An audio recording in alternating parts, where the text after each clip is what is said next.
The bottom line of why I'm here, besides being crazy mofo, is that I'm really in a position, I'm not here to motivate you, obviously. You don't need that. And a lot of times that's what people think I do, and it's the furthest thing from it. What happens, though, is people say to me, well, I don't need any motivation. And I say, well, that's interesting. That's not what I do. I'm the why guy. I want to know why you do what you do.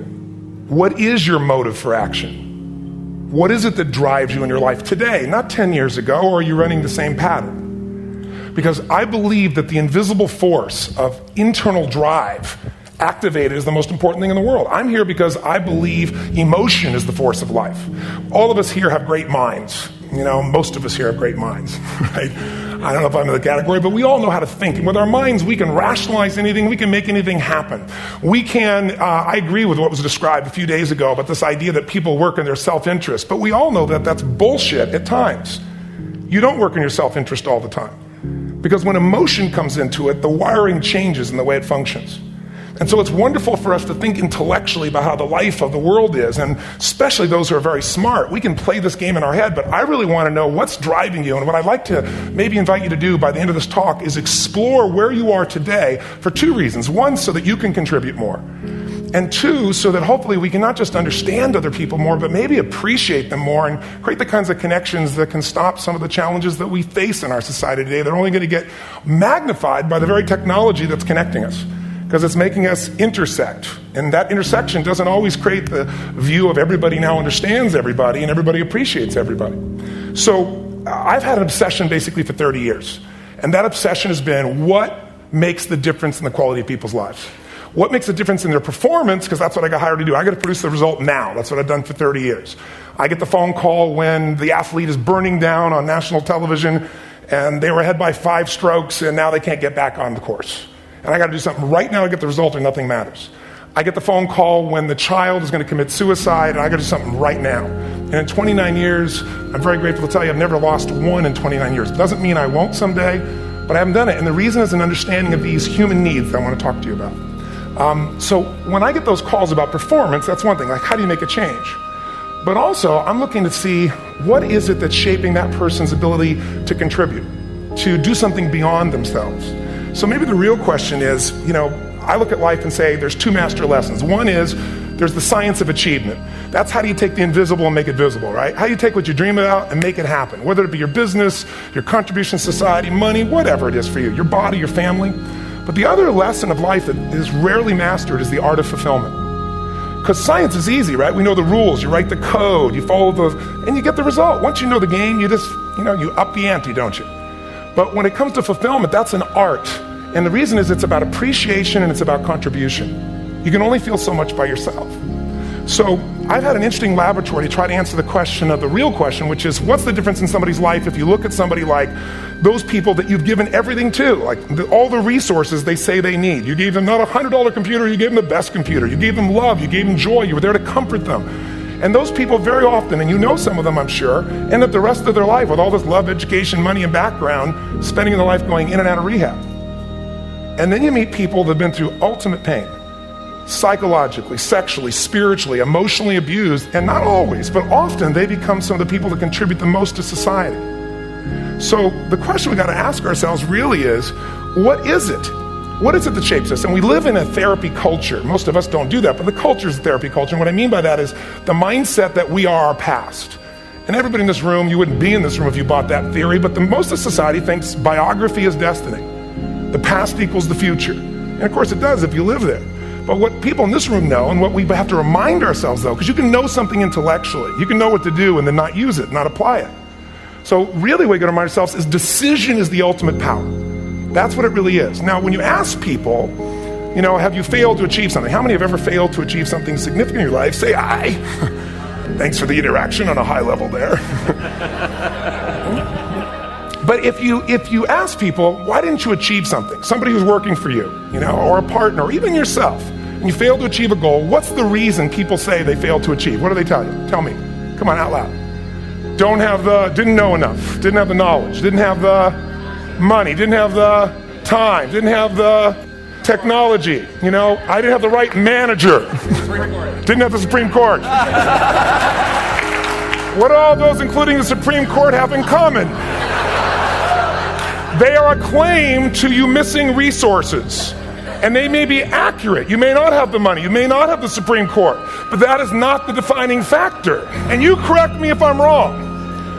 The defining factor is never resources, it's resourcefulness. And what I mean specifically, rather than just some phrase, is if you have emotion, human emotion, how many know what I'm talking about here? Say I. So emotion is it, and if we get the right emotion, we can get ourselves to do anything. We can get through it. If you're creative enough, playful enough, fun enough, can you get through to anybody, yes or no? If you don't have the money, but you're creative or determined enough, you find the way. So this is the ultimate resource, but this is not the story that people tell us. Right? The story people tell us is a bunch of different stories. They tell us we don't have the resources, but ultimately, what determines your resources, we've said decisions shape destiny, which is my focus here. If decisions shape destiny, what determines it is 3 decisions. What are you going to focus on? Right now, you have to decide what you're going to focus on. In this second, consciously or unconsciously, the minute you decide to focus on something, you got to give it a meaning. And whatever that meaning is, produces emotion. Is this the end or the beginning? Is God punishing me or rewarding me, or is this the roll of the dice?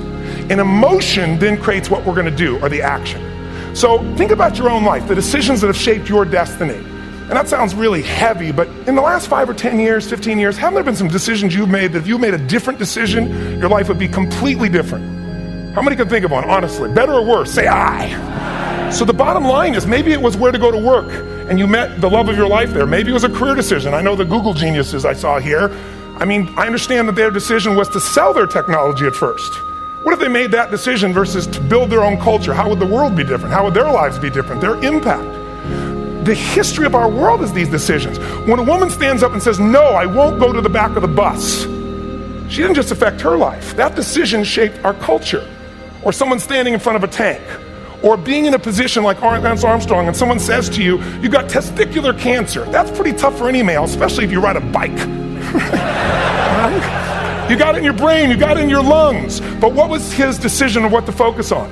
Different than most people. What did it mean? It wasn't the end, it was the beginning. What am I going to do? He goes off and wins 7 championships he never won once before the cancer because he got emotional fitness, psychological strength. That's the difference in human beings that I've seen of the 3 million I've been around. Because that's what my lab. I've had 3 million people from 80 different countries that I've had a chance to interact with over the last 29 years. And after a while, patterns become obvious. You see that South America and Africa may be connected in a certain way, right? Other people say, oh, that sounds ridiculous. It's simple. So what shaped Lance? What shapes you? 2 invisible forces, very quickly. 1, state. We all have had times. Have you had a time you did something and after you did it, you thought to yourself, I can't believe I said that. I can't believe I did that. That was so stupid. Who's been there? Say, I. Have you ever done something after you do it, you go, that was me. Right? It wasn't your ability, it was your state. I should be able to change that quickly, but what I want to finish with quickly here is your model of the world is what shapes you long term. Your model of the world is the filter. That's what's shaping us. That's what makes people make decisions. When we want to influence somebody, we got to know what already influences them. And it's made up of 3 parts, I believe. First, what's your target? What are you after? Which I believe it's not your desires. You can get your desires to goals. How many of you got a goal, a desire, and thought, is this all there is? How many been there? Say, I. So it's needs we have. I believe there are 6 human needs. Second, once you know what the target that's driving you is, and you uncover it for the truth, you don't form it, you uncover it. Then you find out what's your map. What's the belief systems that are telling you how to get those needs? Some people think the way to get those needs is destroy the world. Some people is to build something, create something, love someone. And then there's the fuel you pick. So very quickly, 6 needs. Let me tell you what they are. First one, certainty. Now these are not goals or desires. These are universal. Everyone needs certainty that they can avoid pain and at least be comfortable. Now how do you get it? Control everybody, develop a skill, give up, smoke a cigarette. Now, if you got totally certain, ironically, even though we all need that, like you're not certain about your health or your children or money, you don't think about much more. You're not sure the ceiling's going to hold up. You're going to listen to any speaker. But while we go for certainty differently, if we get total certainty, we get what? What do you feel if you're certain? You know what's going to happen, when it's going to happen, how it's going to happen. What would you feel? Bored out of your mind. So God, in her infinite wisdom, gave us a second human need, which is uncertainty. We need variety. We need surprise. How many of you here love surprises? Say, I. Bullshit. You like the surprises you want. The ones you don't want, you call problems, but you need them. So variety is important. Have you ever rented a video or a film that you've already seen? Who's done this? Get a fucking life. Right? Why are you doing it? You're certain it's good because you read it before, saw it before, but you're hoping it's been long enough you've forgotten if there's variety. Third human need, critical, significance. We all need to feel important, special, unique. You can get it by making more money. You can do it by being more spiritual. You can do it by getting yourself in a situation where you put more tattoos and earrings in places humans don't want to know. Whatever it takes. The fastest way to do this, if you have no background, no culture, and no belief in resources or resourcefulness, is violence. If I put a gun to your head and I live in the hood, instantly I'm significant. 0 to 10, how high? 10. How certain am I you're going to respond to me? 10. How much uncertainty? Who knows what's going to happen next? Kind of exciting, like climbing up into a cave and doing that stuff all the way down there. Total variety and uncertainty. And it's significant, isn't it? So you're willing to risk your life for it. So that's why violence has always been around and will be around unless we have a consciousness change as a species. Now, you can get significance a million ways, but to be significant, you got to be unique and different. Here's what we really need. Connection and love, fourth need. We all want it. Most people settle for connection because love's too scary. Don't want to get hurt. Who here has ever been hurt in an intimate relationship? Say aye. If you don't raise your hand, you'll have about other shit too. Come on. And you're going to get hurt again. Aren't you glad you came to this positive visit? But here's what's true. We need it. We can do it through intimacy, through friendship, through prayer, through walking in nature. If nothing else works for you, get a dog. Don't get a cat, get a dog. Because if you leave for 2 minutes, it's like you've been gone for 6 months when you show back up again 5 minutes later, right? Now, these first four needs, every human finds a way to meet. Even if you lie to yourself, even if you have split personalities. But the last two needs, the first four needs are called the needs of the personality, is what I call it. The last two are the needs of the spirit. And this is where fulfillment comes. You won't get fulfillment from the first four. You'll figure a way, smoke, drink, do whatever, meet the first four. But the last two, number 5, you must grow. We all know the answer here. If you don't grow, you what? If a relationship's not growing, if a business is not growing, if you're not growing, it doesn't matter how much money you have, how many friends you have, how many people love you, you feel like hell. And the reason we grow, I believe, is so we have something to give of value. Because the sixth need is to contribute beyond ourselves. Because we all know, corny as it sounds, the secret of living is giving. We all know life's not about me, it's about we. And my own life. My life was touched because when I was 11 years old, Thanksgiving, no money, no food, and we're not going to starve, but my father was totally messed up. My mom was letting him know how bad he messed up. And somebody came to the door and delivered food. My father made 3 decisions. I know what they were briefly. His focus was, this is charity. What does it mean? I'm worthless. What do I got to do? Leave my family, which he did. The time, one of the most painful experiences of life. My 3 decisions gave me a different path. I said, focus on, there's food, what a concept. You know? Second, but this is what changed my life. This is what shaped me as a human being. Somebody's gift. I don't even know who it is. I thought, my father always said, no one gives a shit. And all of a sudden, somebody I don't know, they're not asking for this, giving our family food, looking out for us. It made me believe this. What does it mean? That strangers care. And what that made me decide is if strangers care about me and my family, I care about them. What am I going to do? I'm going to do something to make a difference. So when I was 17, I went out one day on Thanksgiving. It was my target for years. Have enough money to feed 2 families. Most fun thing I ever did in my life, most moving. Then next year I did 4. And I didn't tell anybody what I was doing. Next year, 8. I wasn't doing it for brownie points. But after 8, I thought, shit, I could use some help. So sure enough, I went out, and what did I do? I got my friends involved, and I grew companies, and then I got 11 companies, and I built a foundation. Now, 18 years later, I'm proud to tell you, last year we fed 2 million people in 35 countries through our foundation, all during the holidays, Thanksgiving, Christmas, and all the different countries around the world. It's been fantastic. Thank you. So I don't tell you that to brag. I tell you because I'm proud of human beings because they get excited to contribute once they've had the chance to experience it, not talk about it. So finally, I'm about out of time. The target that shapes you, here's what's different about people. We have the same needs, but are you a certainty freak? Is that what you value most? Or uncertainty? Are you driven by significance or love? We all need all 6, but whatever your lead system is tilts you in a different direction. And as you move in a direction, you have a destination or destiny. The second piece is the map. Think of that as the operating system tells you how to get there. And some people's map is, I'm going to save lives even if I die for other people. And they're a fireman. Somebody else says, I'm going to kill people to do it. They're trying to meet the same needs of significance, right? They want to honor God or honor their family, but they have a different map. And there are 7 different beliefs. I can't go through them because I'm done. The last piece is emotion. I say one of the parts of the map is like time. Some people's idea of a long time is 100 years. Somebody else says is 3 seconds, which is what I have. And the last one I've already mentioned that felt you. If you got a target and you got a map, and let's say, I can't use Google because I love Macs, and they haven't made it good for Macs yet. So if you use MapQuest, how many have made this fatal mistake of using MapQuest at some time? You use this thing and you don't get there. Well, imagine if your beliefs guarantee you can never get to where you want to go. The last thing is emotion. Now, here's what I'll tell you about emotion. There are 6,000 emotions that we all have words for in the English language, which is just a linguistic representation, right? It changes by language. But if your dominant emotions, when I have more time, I have 20,000 people or 1,000, and I have them write down all the emotions that they experience in an average week. And I give them as long as they need. And on one side, they write empowering emotions, the other is disempowering. Guess how many emotions people experience? Less than 12. And half of those make them feel like shit. So they got 5 or 6 good freaking feelings, right? It's like they feel happy, excited, oh shit, frustrated, overwhelmed, depressed. How many of you know somebody who, no matter what happens, finds a way to get pissed off? How many know somebody like this? Or no matter what happens, they find a way to be happy or excited. How many know somebody like this? Come on. When 9/11 happened, and I'll finish with this, I was in Hawaii. I was with 2,000 people from 45 countries. We were translating 4 languages simultaneously for a program that I was conducting for a week. The night before was called Emotional Mastery. I got up, had no plan for this, and I said, we had a list of fireworks, I do crazy shit, fun stuff.